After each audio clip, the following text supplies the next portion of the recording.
देखो यार, biology start कर रहे हैं आज, और स्टार्ट करते ही आपको पता है कुछ चीजें इसमें पहले से भी अभी आपने बताया कि स्टडी ऑफ लिविंग ऑर्गेनिज्म। जब भी हम किसी भी लिविंग चीज की स्टडी करते हैं तो उसे हम बायोलॉजी की कैटेगरी में रखते हैं। अच्छा, लॉजी क्या होता है? लॉजी का मतलब स्टडी ही होता है ना। जब भी हम, जैसे मान लो कोई भी लॉजी बताओ, कार्डियोलॉजी, तो न्यूरोलॉजी, तो उसमें आप क्या करते हो? लॉजी का मतलब क्या है? स्टडी। तो कार्डियो की स्टडी करते हो, कार्डियोलॉजी, न्यूरो की स्टडी करते हो, न्यूरोलॉजी, है ना। तो ये बेसिकली दो पार्ट्स में बांटा गया है। एक होता है हमारा पहला पार्ट जियोलॉजी, जियोलॉजी, और दूसरा बॉटनी। इंग्लिश हिंदी कुछ मत करना इसमें, है ना, बस ठीक है। जूलॉजी और बॉटनी, राइट। एक ये पार्ट है बायोलॉजी का या बायोलॉजी का, या दूसरा पार्ट क्या है? बॉटनी है। जियोलॉजी में हम क्या पढ़ते हैं? एनिमल्स वगैरह के बारे में। जू से याद रख सकते हो, है ना, स्टडी ऑफ एनिमल्स। तो इसकी कैटेगरी जो होगी वो एनिमल्स की होगी, और इसकी जो कैटेगरी होगी वो प्लांट्स की होगी। अब इस एनिमल्स में हम आएंगे नहीं आएंगे। हम भी एक एनिमल ही तो हैं। क्या है? हम एक डेवलप्ड एनिमल है, ऐसे कह लो, जिसे समझने बूझने की क्षमता है बाकी एनिमल से ज्यादा है। तो ये जब भी हम एनिमल्स के बारे में स्टडी करेंगे तो वो जूलॉजी का पार्ट होगा, और जब भी हम प्लांट्स के बारे में पढ़ेंगे तो वो बॉटनी का पार्ट होगा, है ना। इतनी चीज क्लियर है। अब हुआ क्या यहाँ पे, एक धीरे धीरे सबसे पहले इसमें एक छोटी सी बात करेंगे, इसी से स्टार्ट करेंगे। अभी जियोलॉजी पढ़ेंगे, फिर बॉटनी पढ़ेंगे, जो ये खत्म हो जाएगा पूरी तरह से, है ना। तो एक चैप्टर आता है जिसे आप लोग जानते भी होंगे, सेल पता है? फंडामेंटल यूनिट ऑफ लाइफ है ना। तो एक फंडामेंटल यूनिट होती है हमारे किसी भी लाइफ की, तो हम उसे सेल कहते हैं। अपने क्लास 9th के एनसीईआरटी में 5 चैप्टर, ठीक है। साइलेंट करके रखो यार फोन। देखो सेल क्या होता है, सेल के बारे में ही पढ़ेंगे अभी। और इस मैंने बताया कि ये fundamental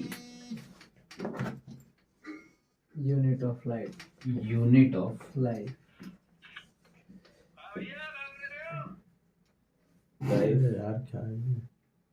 fundamental unit of life क्या होता है? सेल होता है। किसी भी जीवन की मौलिक इकाई को हम कोशिका कहते हैं या सेल कहते हैं। हिंदी इंग्लिश का कोई चक्कर नहीं है। नहीं तुम फोन तो रख दो पहले भैया, साइलेंट कर दो। साइलेंट ही पड़ा, वाइब्रेट हो रहा है बार-बार। ठीक है, ये प्रॉब्लम हो रहा है। स्विच कर देता हूँ। ठीक है। तो देखो सबसे पहले जो सेल की बात होगी, अच्छा ये सजीव और निर्जीव का कोई इसमें दिक्कत नहीं है ना। लिविंग नॉन लिविंग आप सबको क्लियर है? लिविंग नॉन लिविंग, या जो चीज जीवित ना हो या निर्जीव हो। हवा क्या है? हवा भैया हवा नॉन लिविंग है। भैया हवा के बिना फिर नॉन लिविंग ही हुआ। बहुत ज्यादा घुसना नहीं है। नॉन लिविंग जो आपको पता है ना, मतलब रॉ उठा के बोल देना है, रॉ बता देना है। नॉन लिविंग है। फिर लिविंग में हम लिविंग हैं, बल्ब जल रहा है, नॉन लिविंग है ना। लिखोगे बाद में, पहले समझोगे। एक मशीन होती है जिसे हम क्रेस्कोग्राफ के नाम से जानते हैं। क्रेस्कोग्राफ है ना। क्रेस्कोग्राफ के थ्रू प्लांट्स में पहले सिर्फ और सिर्फ इसे ही माना जाता था बायोलॉजी का पार्ट या बायोलॉजी का पार्ट, दोनों बोलो यार, कोई भी दिक्कत नहीं। बट एक्चुअल जो पढ़ते हैं बायोलॉजी ही पढ़ते हैं, जो एक्चुअली रूट वर्ड से जो बना हुआ है ना। लेकिन हम बायोलॉजी भी बोलते हैं, कोई दिक्कत नहीं है। तो अभी मैंने क्या बताया कि जो बायोलॉजी है वो सिर्फ और सिर्फ जूलॉजी का पार्ट था, है ना, या बायोलॉजी का पार्ट सिर्फ और सिर्फ जूलॉजी था। अब बाद में ये भी आ गया कि यार प्लांट्स की स्टडी भी हम जब भी करेंगे तो वो भी हमारा एक बायोलॉजी का ही पार्ट होगा। ये बताया किसने? तो वहीं पे बात आती है कि एक मशीन थी क्रेस्कोग्राफ, है ना। तो क्रेस्कोग्राफ के थ्रू प्लांट्स को भी पता लगाया गया कि हाँ इसमें भी लाइफ होती है। क्रेस्कोग्राफ के थ्रू पता लगाया गया कि इसमें भी लाइफ होती है। पता लगाया किसने? वो इंडियन ही था जिसका नाम जग कुछ याद करो, ये आपके लूसेंट में भी पढ़ा हुआ है। जग से कुछ है, चंद्र बोस करके, जगदीश चंद्र बोस। ठीक है, जगदीश चंद्र बोस ने पता लगाया क्रेस्कोग्राफ मशीन से कि प्लांट्स भी क्या होते हैं, सजीव होते हैं या लिविंग होते हैं। क्लियर? इतनी बात क्लियर है? ये पेन थोड़ा सा, अरे मार करो, थोड़ा हल्का चले लगे यार। किसने लगाया था? जगदीश चंद्र बोस ने। ठीक है, इन्होंने ही बताया कि प्लांट्स क्या होते हैं, लिविंग होते हैं। ठीक है, देखो बायोलॉजी के जो पापा कहलाते हैं या फादर ऑफ बायोलॉजी जो कहलाते हैं वो कौन कहलाते हैं? एरिस्टोटल का नाम सुना होगा या अरस्तु का नाम सुना होगा? सुना है? फादर ऑफ बायोलॉजी, इससे हिंदी में अरस्तु। तो एक चीज बताओ, पहले अभी मैंने टोटल ना यार क्या स्पेलिंग है टोटल, ये टोटल। तो अगर बायोलॉजी के फादर को हम अरस्तु कह रहे हैं तो जियोलॉजी के फादर को भी क्या कहेंगे? अब कहोगे क्यों ऐसा? तो अभी मैंने बताया ना कि बायोलॉजी में सिर्फ और सिर्फ पहले क्या लिया गया? जियोलॉजी कंसीडर था। सिर्फ और सिर्फ जियोलॉजी ही पढ़ा जाता था, जियोलॉजी को पढ़ा जाता था, राइट? तो इसके भी फादर को कभी कभी क्वेश्चन आता है कंफ्यूज करने के लिए। तो जियोलॉजी के भी फादर कौन थे? अरिस्टोटल। ठीक है, ओके। क्रेस्कोग्राफ से सबसे पहले प्लांट्स को लिविंग किसने बताया? जगदीश चंद्र बोस ने बताया। जेसीबी ना समझो, जेसीबी बताया है ना, जगदीश चंद्र बोस ने बताया। फिर बात आती है, हम सेल स्टार्ट किया, चैप्टर का नाम यहाँ बीच में लिखोगे आराम से, cell fundamental unit of life, जो भी वो लिख सकते। फादर ऑफ बॉटनी कहेंगे फिर हम इसको। आएंगे। अच्छा, अभी नहीं है? अभी क्यों, ऐसा कुछ है ना, अगर ऑप्शन में आएगा तो वो अभी बताऊंगा क्या करना है। अभी जो चल रहा है चलने दो। देखो यार, सबसे पहले सेल की खोज किसने करी? तो सेल डिस्कवर्ड बाय, ये सब वन लाइनर क्वेश्चन है, पढ़ भी रखे होंगे बिल्कुल। सेल की खोज किसने करी थी? कोई बताएगा? सबसे पहले सेल की खोज किसने करी? Who discovered the cell first?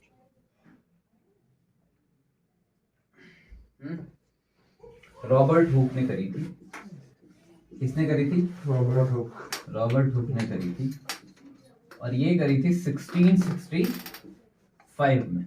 ठीक है, सेल डिस्कवर्ड बाय, अगर सिंपल क्वेश्चन आ रहा है कि सेल सबसे पहले बार कोशिका को कब खोजा गया, तो वो 1665 में, और किसके द्वारा खोजा गया? तो रॉबर्ट हुक के द्वारा, है ना। फिर क्वेश्चन आएगा एक, अच्छा ये जो सेल खोजा गया था ना, ये डेड सेल था। क्या था? डेड सेल था, ये मतलब मृतिक या मृतक कोशिका थी। फिर से मृतक मतलब जो इंसान मर जाता है, डेड जो मर जाता है उसकी। हाँ, मरी हुई कोशिका, डेड सेल, मृतक, और क्या होता है। फिर यहाँ पे लिविंग सेल की जब खोज हुई तो वो किसने करी?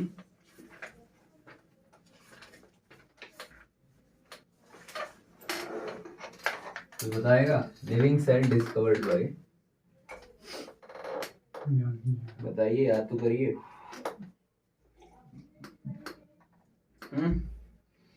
एवी ल्यूवेनहॉक का नाम सुना है? ल्यूवेनहॉक बोलते हैं। हिंदी में लिख दूं क्या? ल्यूवेनहॉक। ठीक है, इन्होंने क्या, इनका पूरा नाम एंटोनियो वाइनॉक करके है, मुझे भी ध्यान नहीं क्लियर। तो living cell discovered by AV Leeuwenhoek को, ऑप्शन में ऐसे ही आएगा या आता है। ठीक है, उसके बाद सेल थ्योरी, ये लोग क्या किए? ये लोग सिर्फ और सिर्फ सेल को डिस्कवर करके चले गए। जैसे कोई भी सेल आया और इन्होंने डिस्कवर किया अपने एक्सपेरिमेंटल एक्टिविटी के थ्रू, और ये चले गए, या इनकी डेथ हुई, या ये नहीं रहे। फिर जो प्रॉपर चीजें दी, मतलब सेल की पूरी प्रॉपर थ्योरी जो दी, दो लोग आए, जिसका नाम क्या था? सेल थ्योरी गिवन बाय, अरे नहीं, वो तो इलेक्ट्रॉन का। Cell theory given by Schleiden और स्वान का नाम सुना है? नहीं सुना है। मैं इसे भी हिंदी में लिख रहा हूँ, तुम लोग इसे इंग्लिश में लिखना होगा, लिख लेना। स्लाइडन, ये इजी है ज्यादा हिंदी में, स्लाइडन और स्वान, स्वान की स्पेलिंग ये होगी, ठीक है। स्वान। इतनी बात क्लियर है। अभी मैंने क्या बताया कि बायोलॉजी जो होती है वो दो पार्ट होती है। अच्छा, ये क्वेश्चन नहीं आएंगे, क्वेश्चन यहाँ से आएंगे, है ना, ये सिर्फ स्टार्टिंग के लिए बताया। बायोलॉजी क्या होती है यार, दो पार्ट्स में डिवाइडेड है। बायोलॉजी होती क्या है, स्टडी ऑफ लिविंग ऑर्गेनिज्म। दो पार्ट्स में डिवाइड है, एक पहला पार्ट है जूलॉजी का, दूसरा पार्ट है बॉटनी का। बॉटनी में हम प्लांट्स के बारे में पढ़ रहे होते हैं और जूलॉजी में हम एनिमल्स के बारे में पढ़ रहे होते हैं। सेल की बात आती है सबसे पहले। तो हमारा जो चैप्टर स्टार्ट हुआ है वो है सेल। सेल होता क्या है, basically fundamental unit of life, मतलब हमारे जीवन की जो मौलिक या बेसिक इकाई है या बेसिक यूनिट है वो क्या है, सेल। सेल है तभी हम हैं। सेल से ही सारी चीजें हमारे अंदर की बनी हुई हैं। सबसे छोटा पार्ट क्या होता है हमारे बॉडी का, कोई बताएगा? Smallest part of our body, cell. Cell ही लगाते हैं लोग, लेकिन एक्चुअली सेल नहीं होता। सेल से छोटी भी चीजें तो बहुत सारी पड़ी हैं, आरएनए, डीएनए, ये वो तमाम सारी। लेकिन अगर कोई पूछे कि ये सेल एक सिर्फ ऐसा छोटा पार्ट है हमारे बॉडी का जो अपनी चीजों को बनाता रहता है या प्रोड्यूस करता रहता है या सेल डिवीजन करके, जैसे अभी ये हमारा अंगूठा बचपन में इतना नहीं रहा होगा ना, छोटा रहा होगा, तो सेल से ही ये विकसित हुआ है। तो सेल क्या करता है, अपनी ही चीजों में डिवाइड करके वो अपने बढ़ाता रहता है चीजों को, है ना। तो अगर पूछेगा कि लिविंग में कौन सा सबसे छोटा पार्ट है हमारे बॉडी का, सेल, वो सेल होगा। अदरवाइज हम ऑप्शंस पे, है ना, छोड़ेंगे या हम उसे आगे जाके पढ़ेंगे। क्लियर? इतनी बात क्लियर हुई। जगदीश चंद्र बोस आए थे, उन्होंने क्या किया था, क्रेस्कोग्राफ से प्लांट को बताया था कि ये लिविंग और लिविंग थिंग्स का पार्ट है। लिविंग प्लांट्स भी एक लिविंग थिंग्स का पार्ट है जिसे हमें बायोलॉजी में कंसीडर करना चाहिए। फिर हमने देखा कि पढ़ना चाहिए, ठीक है। तो फिर हमने क्या देखा, सेल के बारे में देखा। Cell discovered by Robert Hooke, कब किया गया, 1665 में। फिर देखा गया इन्होंने जो सेल डिस्कवर किया था वो किसने किया, वो डेड सेल था, है ना, डेड सेल था। फिर लिविंग सेल या प्लांट सेल की खोज किसने की, प्लांट में जो लिविंग सेल बताया वो हावर्ड लुईन, एबी लिविंग, है ना, प्लांट से लिविंग सेल, ठीक है। सेल लिविंग सेल, बस प्लांट्स के लिविंग नहीं, सेल के बारे में पढ़ रहा हूँ। लिविंग सेल क्या इसने बताया, एवी लिविंग। फिर हमारे पे आया, जब ये लोग छोड़ के चले गए तो एक प्रॉपर थ्योरी निकल के आई जिसका जो पूरा सिद्धांत दिया वो किसने दिया, स्लाइडन। दो बंदे हैं ये, स्लाइडर और स्वान, ठीक है ना। अब इसे लिखना है, लिखो नहीं तो मिटा दूं, तेजी से लिखना लेकिन।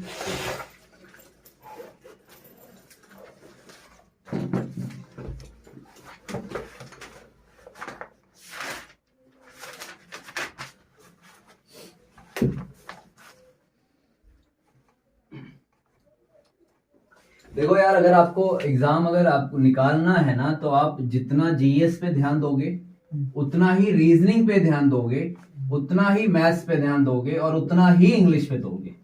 अगर इसमें से आपका ध्यान किसी पे भी कम है ना, तो एग्जाम निकलना नहीं है, ये ध्यान रख लेना एकदम प्रॉपर वे में, है ना। तो भैया ये पूरा सीक्वेंस याद रखना कि पूरा हमें 100% सब पे देना पड़ेगा। ऐसे हम नहीं कह सकते कि रीजनिंग को कम ही पढ़ लेंगे, जीएस को बहुत ज्यादा पढ़ लेंगे, मैथ्स को इतने में चला लेंगे, इंग्लिश को ये पढ़ लेंगे, नहीं हो पाएगा ऐसे। तो ये चीज ध्यान रखना।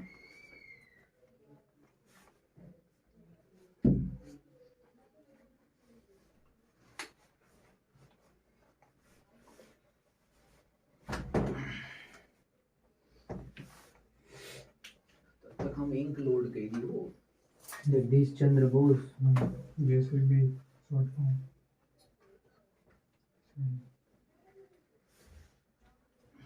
स्पेलिंग चेक करेंगे गूगल पे, हाँ कर लेंगे, बैठे इससे बात करेंगे।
देखो अभी मैं यही लिखवा दूंगा और यहीं पे आपको तुरंत याद करना है, ठीक है ना। तुरंत जितनी भी चीजें आपकी कॉपी में होगी वो आपको लर्न होनी चाहिए, सिंपल।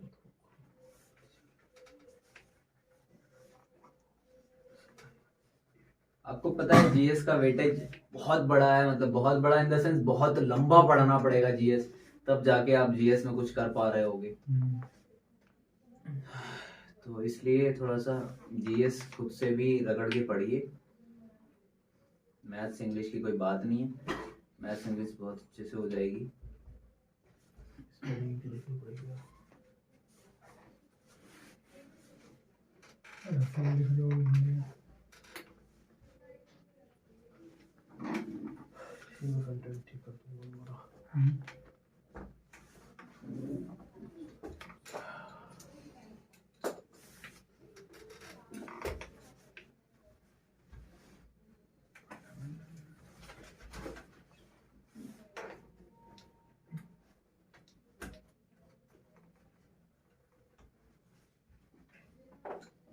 बढ़े आगे।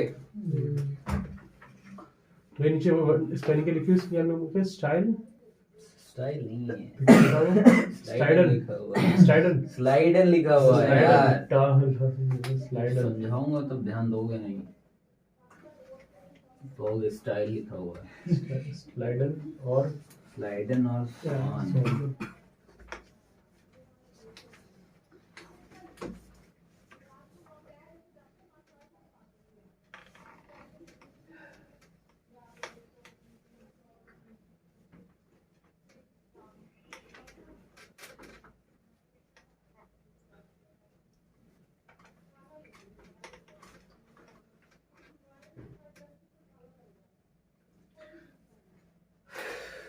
बायोलॉजी का फादर किसे कहते हैं? अरिस्टोटल। अरिस्टोटल को कहते हैं। अरिस्टोटल। पक्का पक्का। चौक के बोलते हैं वो अरिस्टोटल। यही तो चाहिए। चलो देखो, अच्छा आपने देखा होगा ये दीवार बनी है ना, ब्रिक बनी, मतलब किससे बनी है? ब्रिक से बनी है। तो इसी तरह से कोई भी जब मकान बनता है तो उसके बेसिक जो नीड होती है वो ईंटे की होती है या ईंट की होती है। जो हमारी बॉडी बनती है तो इससे हम कंपेयर कर सकते हैं सेल से, कि अगर सेल नहीं होगा तो मतलब हमारे बॉडी की ईंट है। अगर हमारा दीवार मकान, हमारी पूरी बॉडी मकान है तो उसकी जो ईंट होगी वो क्या होगी? सेल को हम कंपेयर करके लिख सकते हैं। तो ब्रिक जब बनती है तो इससे क्या बनता है? मकान, वॉल बनती है। तो जब सेल मिलता है तो क्या बनेगा? टिश्यू बनेगा। टिश्यू क्या मिलेगा? टिश्यू बनेगा। वॉल जब बन जाता है तो फिर क्या बनता है? जब वॉल खड़ा हो गया अब क्या बन गया? रूम बन गया ना, एक कमरा बन गया। तो वॉल से हम रूम पे आए तो रूम का मतलब यहाँ क्या बनेगा? एक ऑर्गन बन जाएगा, क्यों? और रूम से जब आ जाएगा तो रूम के बाद क्या बनेगा?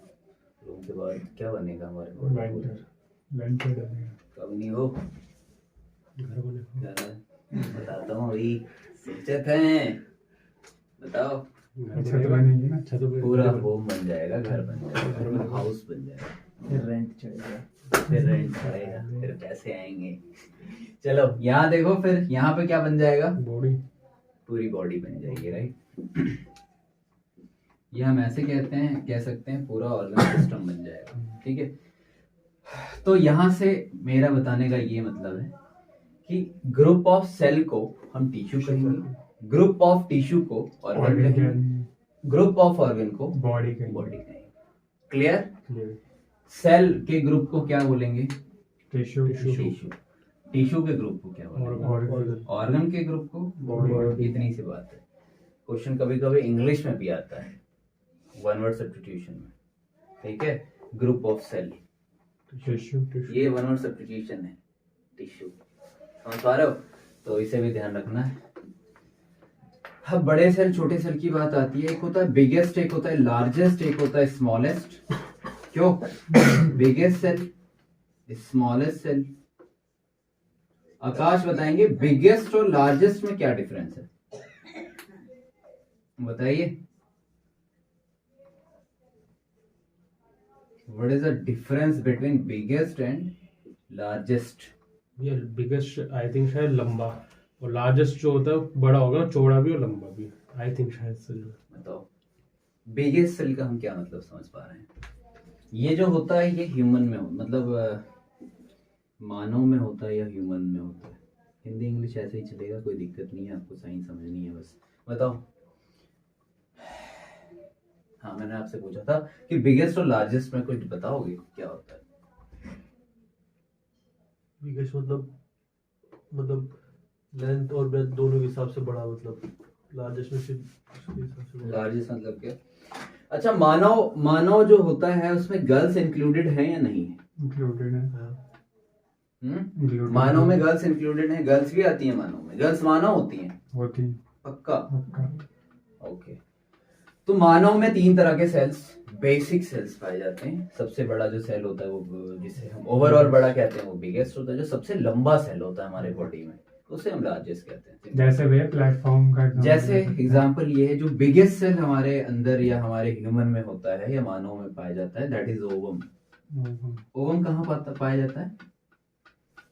फीमेल के रिप्रोडक्शन पार्ट में। जब पढ़ेंगे रिप्रोडक्शन तो वहां पे डिस्कस अच्छा, करेंगे हाँ। कैसे क्या होता है।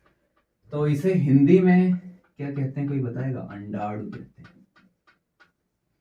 अंडाणु मतलब ओवरऑल फर्टिलाइजेशन वगैरह इसी से हो रहा होता है। स्मॉलेस्ट सेल जो होता है हमारे ह्यूमन बॉडी में वो होता है स्पर्म। क्या होता है? स्पर्म होता है, जिसे हम शुक्राणु कहते हैं। क्या कहते हैं भैया? शुक्राणु। और लार्जेस्ट सेल जो होता है वो कोई बताएगा? मुझे पता था पर याद नहीं। बताओ। ब्रेन का होता है ना। ब्रेन में क्या पाया जाता है? न्यूरॉन। उसका वो फिगर पता है मुझे पर नाम बोलेगा। न्यूरॉन। ठीक है। आपने यहाँ से 3 क्वेश्चंस क्लियर किए कि जो मानव में बिगेस्ट सेल होता न्यूरॉन है, मतलब क्या होता है? न्यूरॉन मतलब न्यूरॉन सेल है एक टाइप का। और क्या होता है? हमारे पार्ट है, बहुत सारे सेल्स होते हैं, उसी में एक पार्ट है न्यूरॉन भी, जो हमारे पूरे बॉडी में सेंसेशन का काम करता है। जैसे अभी यहाँ पे कोई आपको काट रहा है या दबा रहा है तो आपको यहाँ पे पता चल जाता है यहाँ पे आग लगी है, आप उसे सेक रहे हो, भूल गए, तो जब आपको गर्म यहाँ पे हीट फील हो रही होती है तो वो न्यूरॉन के थ्रू ही ब्रेन को मैसेज देता है। वो ब्रेन आपको फिर रिवर्स देता है, फिर अबे हटा ले नहीं तो जल जाएगा। तो न्यूरॉन का ये काम होता है। ठीक है। तो न्यूरॉन हमारे ब्रेन में होता है, सबसे लार्जेस्ट सेल होता है। और दिस वन इज स्पर्म जो सबसे स्मॉलेस्ट सेल होगा। और बिगेस्ट सेल क्या होगा? ओवम। ये ह्यूमन की बात हो गई है ना, ह्यूमन बॉडी की बात हो गई। ओके। अगर हम नॉर्मल देखेंगे पूरे ओवरऑल वर्ल्ड वाइड या अर्थ पे जो बिगेस्ट सेल होता है वो क्या होता है? ये मैंने ह्यूमन की बात करी और अब मैं करूंगा ह्यूमन एनिमल सबको मिला के। ठीक है। तो बिगेस्ट सेल इस मामले में जो होता है वो होता है ऑस्ट्रिच का एग। क्या होता है? ऑस्ट्रिच का एग। ऑस्ट्रिच एग, शुतुरमुर्ग का अंडा। शुतुरमुर्ग का अंडा देखा ही होगा आपने, बड़ा सा होता है, फुटबॉल जितना होता है। हाँ। और इस मामले में जब हम स्मॉलेस्ट को चेक करेंगे या स्मॉलेस्ट को देखेंगे तो that is known as mycoplasma. Mycoplasma क्या कहेंगे? माइकोप्लाज्मा कहेंगे। ये क्या है? ये तो ह्यूमन बॉडी की सिर्फ बात हुई है ना। और ये जो बात हुई है ओवरऑल बात हुई है कि सब में सबसे बड़ा जो भी हमारे लिविंग ऑर्गेनिज्म है उनमें से सबसे बड़ा सेल किसका होता है? ऑस्ट्रिच एग होता है वो। ठीक है, ऑस्ट्रिच का एग। और स्मॉलेस्ट जो होता है वो माइकोप्लाज्मा। माइकोप्लाज्मा है क्या? एक तरह का बैक्टीरिया है। ठीक है, इतनी चीज ध्यान रखनी है। आगे बढ़ जाए, मिटा दूं? नहीं भैया नहीं। चलो एक चीज और समझो फिर नोट डाउन करना। अब एक बात आती है देखो सेल डिवीजन की। किसकी बात? Cell division. सेल डिवीजन की बात आती है। सेल डिवीजन देखो, बायोलॉजी में जब भी आप डिवीजन के बारे में पढ़ते हो ना तो यहाँ पे सीधा मतलब होता है उस चीज को बढ़ाना। डिवीजन करना मतलब बढ़ाना। जैसे हम जो आए हैं वो भी तो सेल डिवीजन से ही आए हैं, तो ये जनरेशन बढ़ रही है धीरे धीरे, सेल डिवाइड होते जा रहे हैं आगे। डिवीजन मतलब बंटवारा या ऐसा कुछ नहीं है। यहाँ पे टर्म जो यूज होगा वो ग्रोथ के लिए होगा, सिंपल। तो सेल डिवीजन जो हमारे सबसे जो बढ़िया पार्ट है या सबसे जो ज्यादा होता है सेल डिवीजन, वो पार्ट हमारा लीवर का है। अब कहोगे सेल डिवीजन क्या है, उसे थोड़ा सा और डिटेल में समझाओ, है ना। तो सेल डिवीजन ये है लीवर। सेल डिवीजन ये है भाई कि सपोज करो मैंने तुम्हें चाकू से मार दिया या मैंने तुम्हें कुछ ऐसा नोकीला कुछ मार दिया, वहां पे क्या होता है धीरे धीरे, सपोज करो यहाँ पे तुम गिर के आए हो, यहाँ पे कहीं छिल गया तुम्हारे, ठीक है, छिलने के बाद देखते होगे कुछ दिन बाद वहां पे पपड़ी जम जाती है, फिर धीरे धीरे क्या होता है पपड़ी भी छूट के ओवरऑल नॉर्मल हो जाता है। तो वो हो क्या रहा होता है, वहां के जो सेल्स होते हैं ना वो डिवाइड होके और उस चीज को कवर कर रहे होते हैं और बढ़ रहे होते हैं, उस चीज को पूरी तरह से कंप्लीट कर रहे हैं, राइट। क्या टाइम हो गया? 4:30। इतने टाइम कैसे बीत गया यार? क्लास में मैंने बता दिया। बेटा आप लोग शांति से बैठोगे, बिल्कुल बोलोगे नहीं है अभी, एकदम किनारे जाओ, आवाज दे दो। बैठने दो। अरे, अभी यार इतना टाइम कैसे बीत गया? कोई बात नहीं, अभी क्या मैंने बताया, देखो भैया अगर मान लो लीवर से तुम्हारे कोई कुछ कर रहा है ना, तो सबसे जो ज्यादा कवरिंग होता है और जो सबसे ज्यादा बहुत जल्दी कवर होता है ना वो लीवर होता है हमारे बॉडी का। जैसे आपको लीवर में किसी ने कुछ बढ़िया से घुसा दिया, घाव हो गया, तो ऐसा कुछ तो वहां होगा क्या, रिफॉर्म हो जाएगा, वो रिकवर हो जाएगा जल्दी। बहुत जल्दी रिफॉर्म होगा, बहुत जल्दी रिकवर होगा सेल डिवाइड करके। हम्म। तो लीवर एक ऐसा पार्ट होता है जहां पे सेल डिवीजन बहुत तगड़ा होता है, ठीक है। तो ये क्वेश्चन आ सकता है कि सेल डिवीजन हमारे बॉडी में सबसे ज्यादा कहाँ होता है, तो वो लीवर में होता है, ठीक है ना। कहाँ होता है? लीवर। और सबसे कम कहाँ होता है?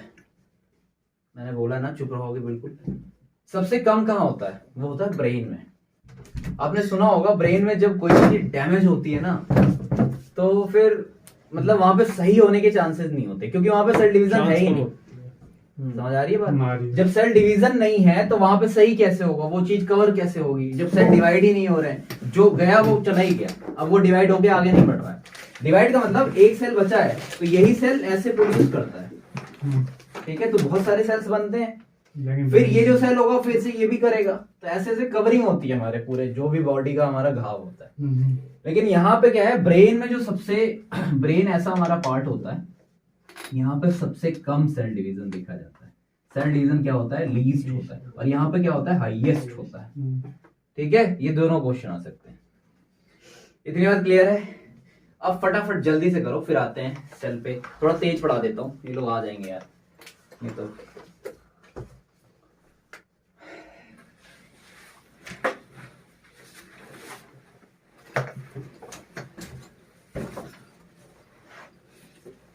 तेज नोट करो, तेज।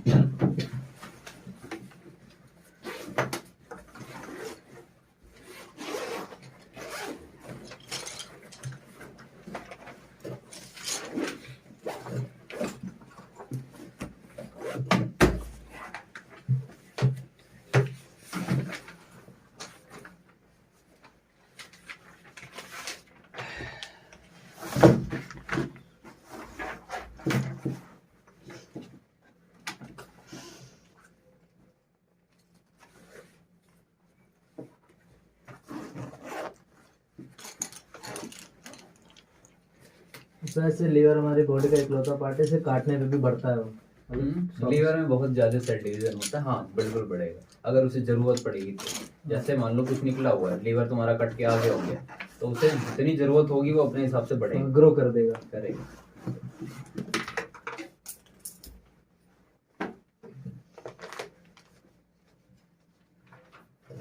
आगे आए?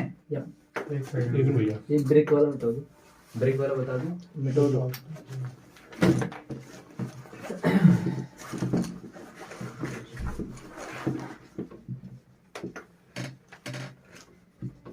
वो क्यों मिटा दिया? उसमें क्या है यार? लिख लो, आगे बढ़ जाए। अब नीचे मिटा दूं ना? हाँ मिटा दो।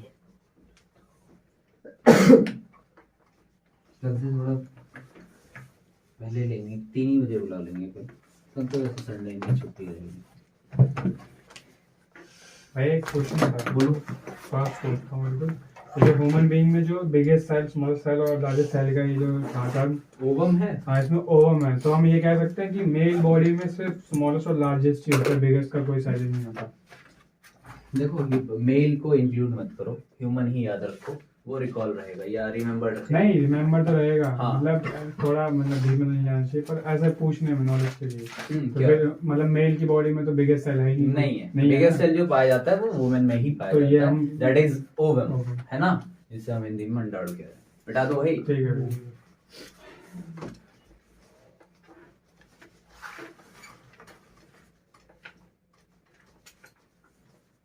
देखो ये होता है हमारा सेल, अगर स्ट्रक्चर देखोगे कुछ ऐसा है, मैं एकदम एग्जैक्ट नहीं बनाऊंगा, आर्टिस्ट नहीं हूं, है ना। यहाँ पे इसमें बहुत सारी चीजें होती हैं, यहाँ पे अलग ही प्रकार का बना होता है, यार होता है कुछ इस तरह से, यहाँ पे अलग होता है, यहाँ पे अलग, यहाँ पे अलग, यहाँ पे अलग, ठीक है भाई। यहाँ पे जो पाया जा रहा है वो क्या पाया जाता है, सबसे पहला इसका पार्ट होता है माइटोकॉन्ड्रिया, ठीक है। माइक्रो फिर इसमें क्या पाया जाता है, Golgi body, Golgi body, Golgi body या गोल्गी बॉडी, है ना। हाँ। फिर इसमें वैक्यूल्स भी होता है, फिर इसमें सेंट्रोसोम भी होते हैं, इसमें बीच का जो सेंटर होता है वो न्यूक्लियस भी होता है, गोल्गी apparatus भी होता है। यही है गोल्गी एपेरेचिस, गोल्गी बॉडी, गोल्गी एपेरेचिस, है ना। सेंट्रोसोम होता है, और क्या होता है, ईआर होता है, एंडोप्लाज्मिक रेटिकुलम, वैसे ये होगा, ये राइबोसोम होता है, क्या होता है, राइबोसोम। राइबोसोम, ये सारी चीजें भैया ओवरऑल सब सेलों में होती है क्या। ओवरऑल जितने भी सेल्स है सब में। हाँ भाई, सेल्स अभी आएंगे, प्लांट और एनिमल सेल भी पढ़ेंगे, तो वहां पे थोड़ा बहुत डिफरेंस देखने को मिलेगा। बेटा बैठ जाओ आराम से, तो ये वाला किसमें है, ये ओवरऑल सब में है ये अभी ना। पूरा सेल पढ़ रहे हैं, ठीक है। अभी प्लांट और उस पे मैंने डिफरेंस कुछ ऐसा नहीं बताया, ठीक। अभी क्या बताया, ये सेल है, सेल की झिल्ली है, ये जो जिससे पार्ट से ये घिरा हुआ है वो क्या है, एक वॉल ही है, एक मेम्ब्रेन ही तो है। तो ये जो मेम्ब्रेन होती है ना, इसे हम प्लाज्मा मेम्ब्रेन कहते हैं, जिससे ये कवर्ड होता है, ठीक है। क्या होता है भाई, प्लाज्मा मेम्ब्रेन, कवर्ड होता है जिससे सेल, वो क्या होता है, प्लाज्मा मेम्ब्रेन। प्लाज्मा मेम्ब्रेन होता है। इसका और भी नाम है, इसे सेल मेम्ब्रेन भी कहते हैं। क्या कहते हैं, सेल मेम्ब्रेन। सेल मेम्ब्रेन भी कहते हैं। ये कवर्ड करता है पूरे अंदर के जितने भी पार्ट्स। अच्छा, सेल इतना बड़ा बनाया है, लेकिन क्या एक्चुअल में इतना बड़ा होगा क्या, सबसे छोटे ये पड़ते हैं। छोटा सा होगा, उसी में सारी चीजें इंक्लूडेड होती हैं। सोचो, इमेजिन करो। प्लाज्मा मेम्ब्रेन और सेल मेम्ब्रेन किसे बोलते हैं, इसकी झिल्ली को या इसके बाहरी इलाके को जो ये घेर के रखता है अंदर की सारी चीजें, ठीक है। ये कवर्ड होता है उससे। और ये जो कवरिंग है ये बनी किसकी होती है, मेड ऑफ प्रोटीन, ठीक है।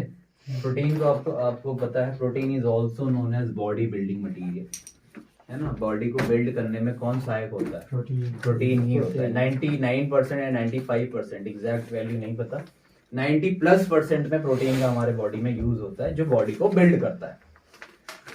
तो यहाँ पे आप ऐसे भी लिख सकते हो, is also known as body building material, ठीक है।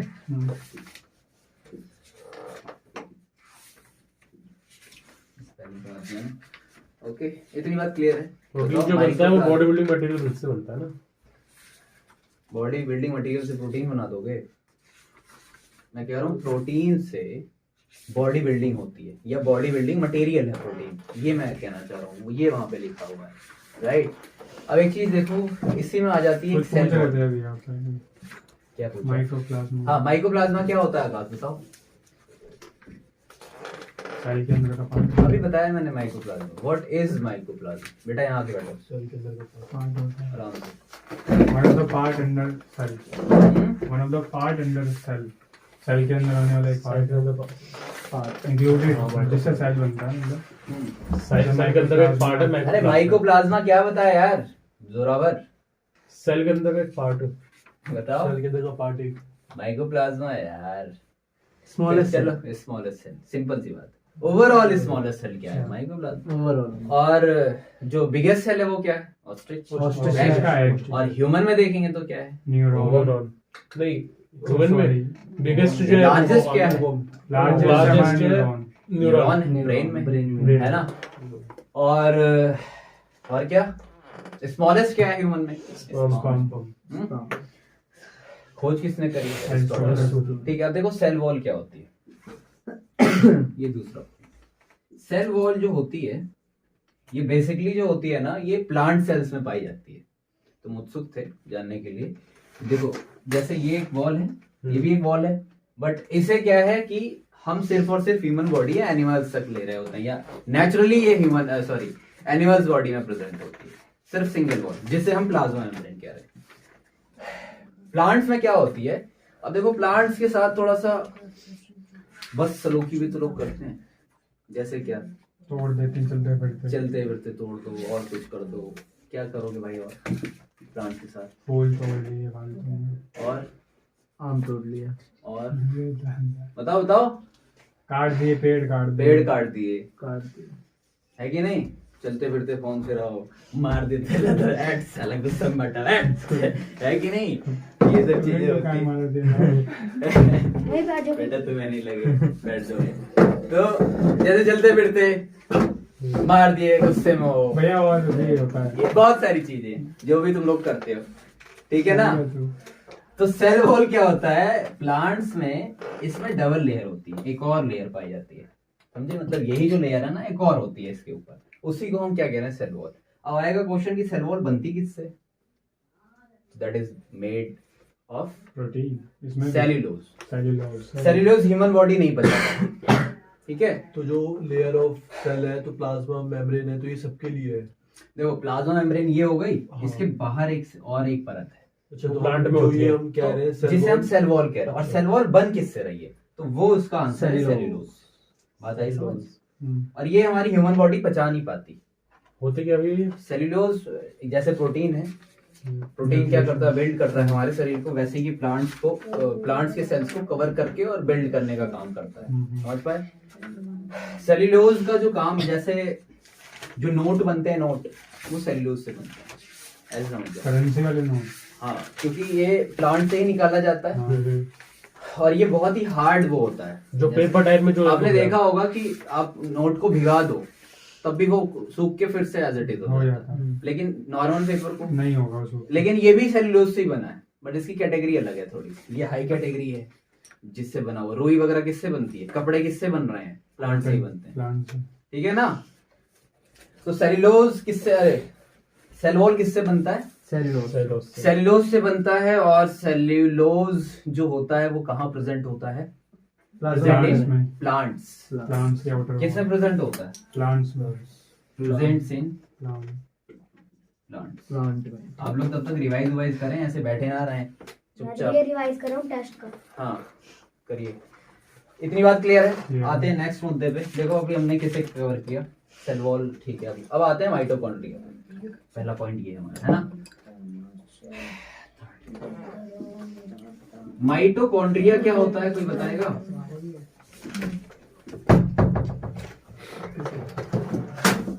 माइटोकॉन्ड्रिया जो होता है वो बेसिकली काम क्या करता है? साइकिल है, सेल का पार्ट। बताओ, सेल का ही एक पार्ट है अंदर जो होता है। जल्दी आओ जल्दी आओ जल्दी बेटा, यहाँ आ जाओ ना, वहाँ जाओ बेटा, वहाँ माइटोकॉन्ड्रिया। अभी मैंने क्या बताया? माइटोकॉन्ड्रिया क्या होता है? अच्छा देखो, हम जब वो कर रहे होते हैं, सांस लेते हैं, सांस अंदर जाती है, कहाँ जाती है? फेफड़े में। एक्चुअली कहाँ जाती है वो सांस? जैसे हम ऑक्सीजन, बहुत सारी, अभी हम यहाँ पे प्रेजेंट है एयर में। एयर क्या है? मिक्सचर ऑफ गैसेस है ना। तो मिक्सचर ऑफ गैसेस है, मतलब क्या? नाइट्रोजन भी है इसमें, ऑक्सीजन भी है, और कार्बन डाइऑक्साइड, अदर गैसेस भी हैं। तो ये सब इनहेल कर रहे हैं हम, इनहेल कर रहे हैं, और ये जा कहाँ रहा है? फेफड़े। एक्चुअली फेफड़े में जा, लेकिन फेफड़ा क्या कर रहा है? सिर्फ उस चीज को सेपरेट करके स्टोर करने का काम करता है। जैसे ऑक्सीजन का काम अलग है तो उसे सेपरेट कर देता है, कार्बन डाइऑक्साइड का काम अलग है, उसे सेपरेट कर देता है।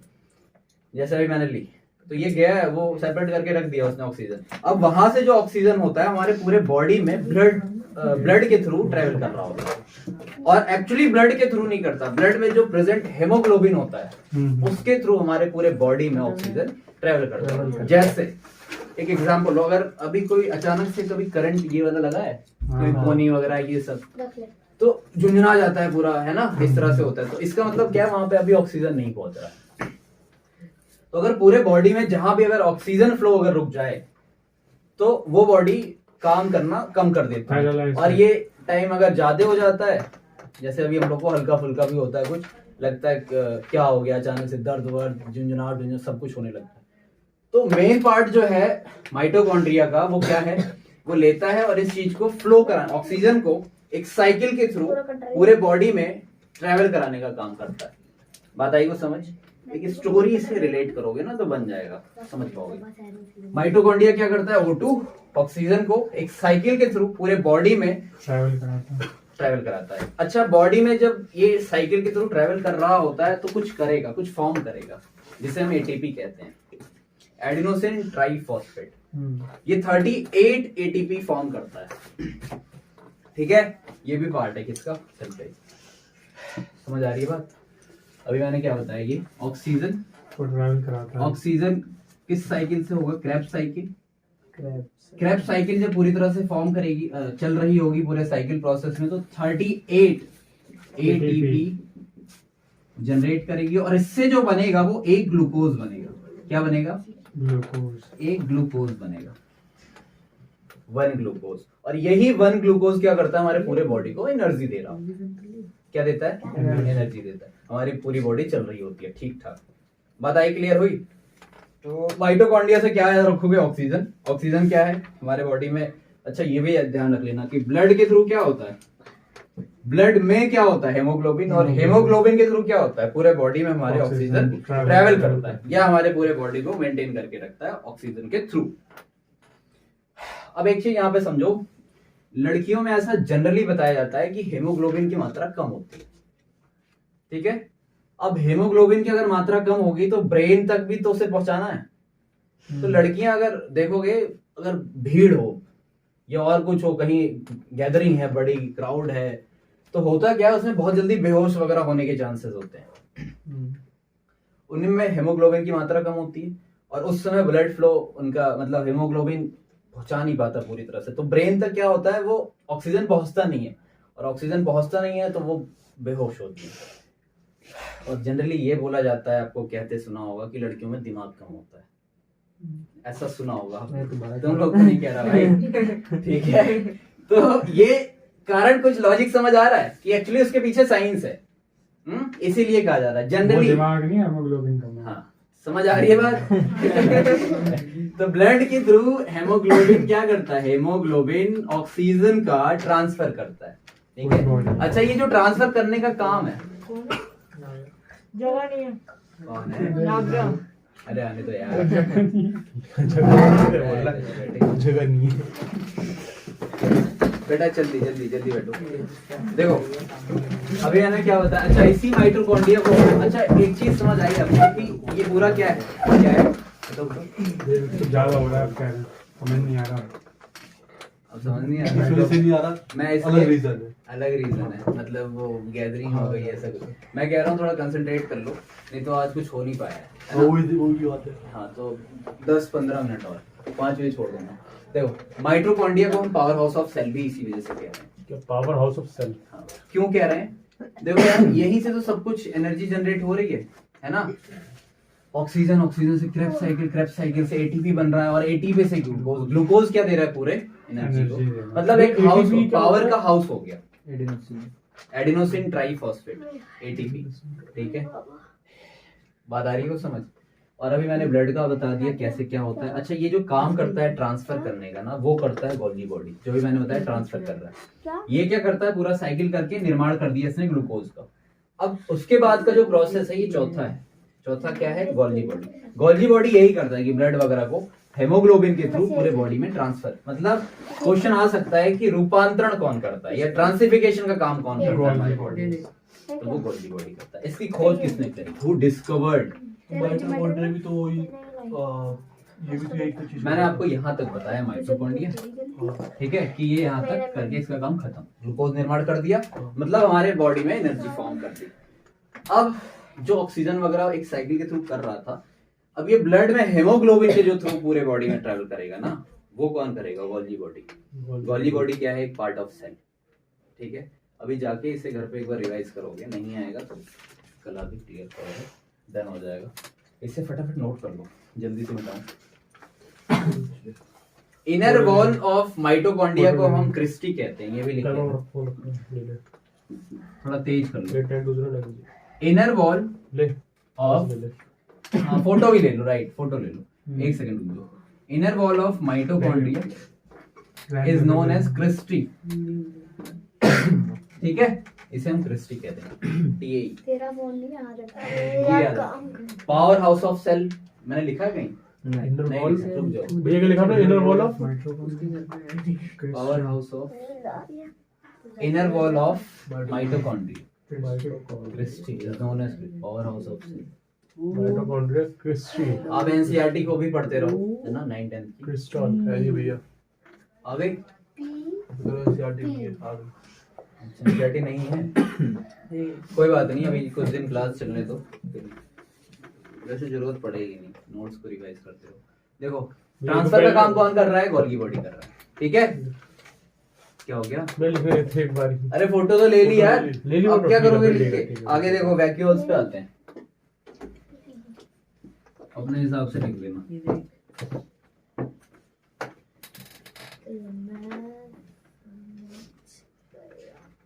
मैं समझ गया। कुछ चीजें बता दो ना। हाँ मैंने पूछा। सेल वॉल कहाँ प्रेजेंट होता है? सेल वॉल में प्लांट्स के अंदर प्रेजेंट होता है। प्लांट सेल में होता है। जी सेल्यूलोज किससे बना होता है? सॉरी, सेल वॉल बनी किससे होती है? इसी से बनी होती है। किससे? सेल्यूलोज से। सेल्यूलोज से बनी। क्रिस्टी किसे कहते हैं? क्रिस्टी भैया जो माइटोकॉन्ड्रिया की इनर वॉल होती है उसे कहते हैं। इनर वॉल को, है ना। ओके, वैक्यूल्स क्या होता है? वैक्यूल्स का मतलब समझो भाई, थोड़ा सा ठीक ठाक है तो देख लो। अरे यार मैंने वो भी मिटा दिया।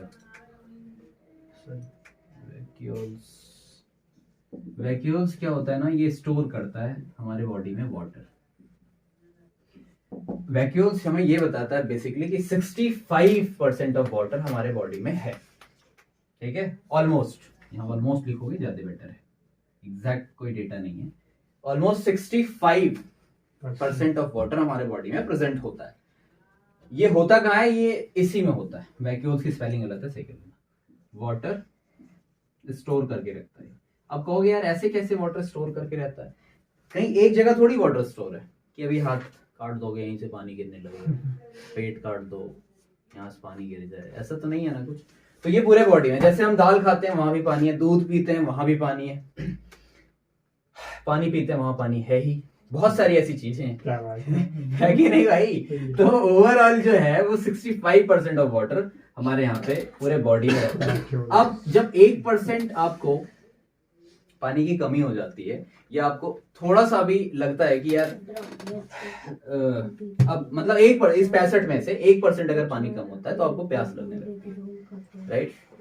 इस 65 में कह रहा हूँ, जो आपका स्टोरेज है अगर उसमें से 1% भी आपका स्टोरेज डाउन हो रहा है ना तो आपको प्यास लगना स्टार्ट हो जाता है।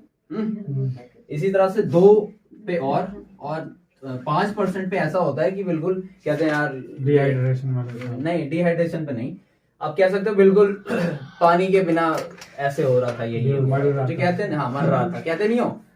तो ये 5% और जो 10% वाला हिसाब है यहाँ पे बंदा बचता नहीं, ठीक है। यहाँ पे उसकी कैपिटल पनिशमेंट हो जाती है। क्या हो जाती है? अकाउंट्स में भी आ गया कैपिटल पनिशमेंट हो जाती है, या हम सीधे बोल सकते हैं डेथ, है ना। 10% कम होने पे 10% पानी अगर आपके स्टोरेज में से बॉडी में, क्योंकि हर जगह स्टोर कर रखा है भाई, ये पूरे बॉडी में से 10% कम होगा, है ना, तो वहां पे आपको फिर बचने के चांसेस ना के बराबर हो जाते हैं, ठीक है। ये था वैक्यूल्स। वैक्यूल्स क्या करता है? वाटर स्टोर करता है 65 ऑलमोस्ट, और इसका बेसिकली काम है ये चीज बता रहा है, और 10% पे ये जान ले लेता है सबकी। क्यों? सेंट्रोसोम पे आ जाओ, इसे ऐसे ही लिख रहा हूँ, ठीक है। सेंट्रोसोम पे आओगे, चुप हो जाओ, अभी बढ़िया दूंगा, अभी नहीं आएगी, अभी चुप हो जाओ। 1% कम हो रहा उसका, 1% अभी 5% तक जाओ अभी। बेटा देखो, अरे चोर तुम लोग देखो, सेंट्रोसोम क्या है? सेंट्रोसोम का जो वर्क है, अभी मैंने बताया था आपको पीछे कि ये सेल डिवाइड करता है। अभी ये नहीं बताया था, मैंने बताया सेल डिवीजन होता क्या है। अब जो सेल डिवीजन करता है ना वो यही करता है सेंट्रोसोम। सेंट्रोसोम ये क्या करता है? सेल डिवीजन मैंने बताया क्या होता है, कैसे होता है। अच्छा, सबसे ज्यादा सेल डिवीजन क्या होगा? एक लॉजिक लगा के देखो, कहाँ किस बॉडी में होता होगा?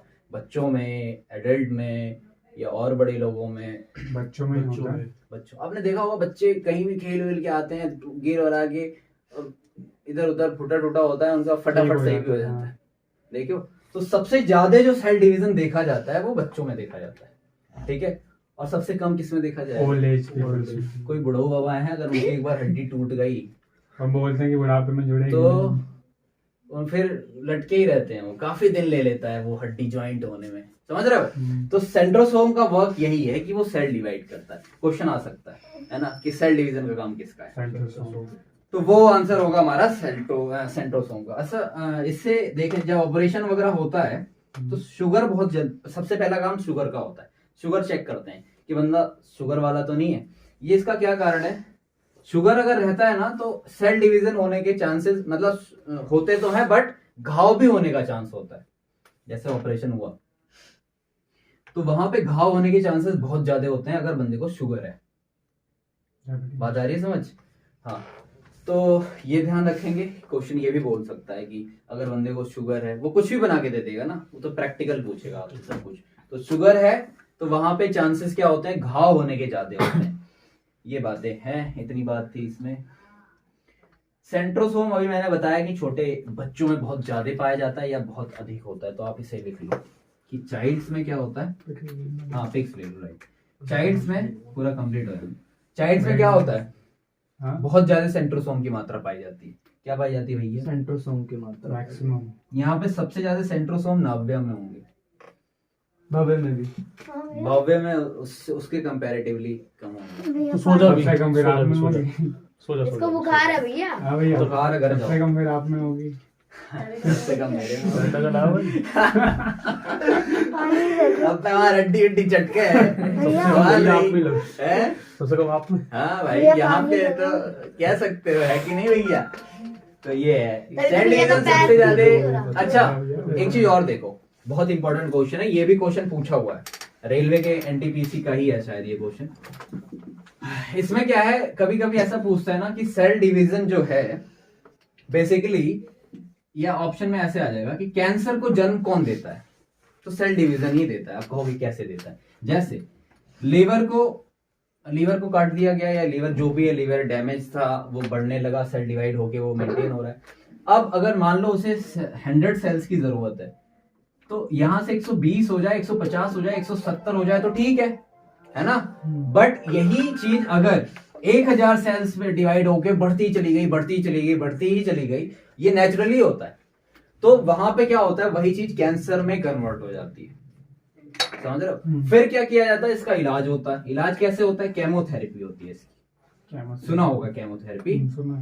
केमोथेरेपी से क्या होता है? ये स्टीम या ऐसा कुछ लेजर से होता है पूरे जहां भी होता है ना कैंसर, जैसे मान लो गले में, तो यहाँ पे जैसे दागा जाता है लाइटर के थ्रू, रेज के थ्रू, है ना, ताकि अंदर की वो चीजें जो भी सेल्स बड़े होते हैं उन्हें निकाला जाता है या उन्हें मारा जाता है। और फिर आप देखोगे जब केमोथेरेपी के थ्रू ये सारी चीजें होती हैं तो धीरे धीरे पूरे बॉडी के बाल के सर के बाल वगैरह झड़ जाते हैं।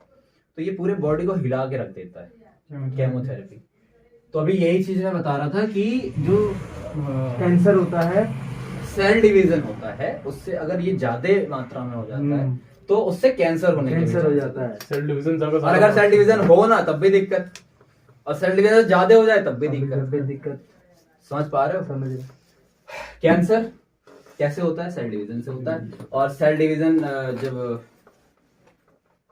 कैंसर हो जाएगा तो केमोथेरेपी होगी तो फिर उसमें है ना इलाज होता है। तो उससे आप गंजे वगैरह हो जाते हो, सब कुछ पूरी बॉडी हिली होती है। जैसे मान लो अभी मुझे ये घर तोड़ना है, तो यहाँ पे अगर मैं हिट कर रहा हूँ पूरी दीवार को तो ये पूरा घर इफेक्टेड होता है। बाल पे कुछ नहीं कर रहे हैं हम, लेकिन फिर भी पूरे बॉडी के बाल या गंजा हो जाता है बंदा, है ना। तो ये चीज है इसमें। तो मतलब ये कहते हैं सेंट्रोसोम में कैंसर के वो होते हैं। हाँ बिल्कुल कह सकते हो कि सेंट्रोसोम बहुत ज्यादा सेल डिवाइड कर रहा है तो उससे होने की कैंसर होने के चांसेस बहुत ज्यादा होते हैं, है ना, ये याद रखो। अभी सेंट्रोसोम सेल डिवीजन जो है वो कम होगा। अच्छा, सबसे कम, अभी मैंने आपको क्वेश्चन बताया कि सेल डिवीजन सबसे कम कहाँ होगा? ब्रेन में होगा क्योंकि ब्रेन में ना सेल्स है ही नहीं। ये कौन से सेल्स? सिर्फ और Deform सिर्फ होने न्यूरॉन वाला। पाया जा रहा है। 90% न्यूरॉन होता है हमारे ब्रेन में। और दूसरी चीज जो होती है हमारे ब्रेन में 10%, वो होती है एक नंबर, ये होता है गीबेल बोलते हैं, ठीक है। एक होता है न्यूरॉन और एक होता है हमारा क्या, गीबेल। ये 90% होता है सेंट्रोसोम, और यहाँ पे साइटोसोम नहीं, 10%। न्यूरॉन। न्यूरॉन 90% न्यूरॉन होता है ना। हाँ मतलब वही सेल या जो लिखा भी सही है, है, ऐसे हाँ। समझ जाओ। गेबेल क्या है, वहां पे 10% होता है, और वो जो 10% होता है ना, वो ट्यूमर करता है हमारे ब्रेन में। गिबल होता ब्रेन है ट्यूमर। जैसे हमारा न्यूरॉन है, वो भी एक तरह का सेल ही है जो हमारे बॉडी को डिफेक्ट करने का काम करता है।